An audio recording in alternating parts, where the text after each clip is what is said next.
মাধ্যমিকের সম্ভাব্য ষষ্ঠ বসিরহাটের টাকি রামকৃষ্ণ মিশনের ছাত্র অঙ্কন মণ্ডল, প্রাপ্ত নম্বর 690। পড়ুয়াদের অপেক্ষার শেষ, প্রকাশিত হলো রাজ্যের সরকারি স্কুলের ছাত্রছাত্রীদের জীবনের প্রথম বড় পরীক্ষার ফলাফল।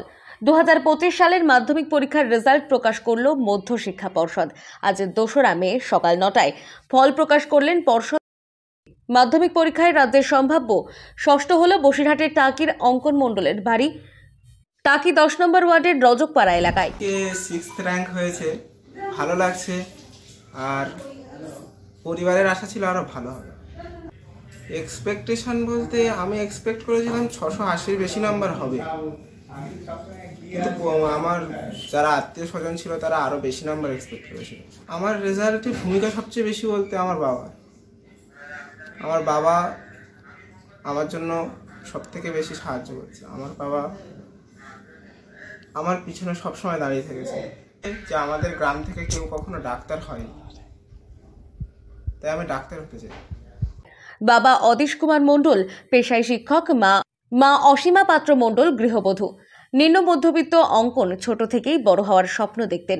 বাবার অদম্য ইচ্ছাশক্তির সামনে নিয়ে যাওয়াই তার লক্ষ্য ছিল। দিনে কোনো ইচ্ছে মতো পড়াশোনা করতেন। তার পেছনে সবচেয়ে বেশি সাপোর্ট করতেন তার বাবা মা এবং রামকৃষ্ণ মিশনের শিক্ষকরা। তারা চাইতেন অঙ্কন আগামী দিনে বড় হোক। এলাকায় তেমন কোনো নামী চিকিৎসক নেই। এবছর অঙ্কন সম্ভাব্য ষষ্ঠ হওয়ার পরবর্তীতে পড়াশোনার মাধ্যমে সে চিকিৎসক হতে চায়। ভালো করে আশা করছিলাম আর একটু ভালো করবে, যাই হোক যা করেছে ভালো করেছে, আমার আশার মধ্যে আছে। কত সময় পড়াশোনা করতে কি করতে মোটামুটি? পড়াশোনার নির্দিষ্ট কোনো সময় ছিল না, নিজের ইচ্ছা মতো স্বাধীনভাবে পড়াশোনা।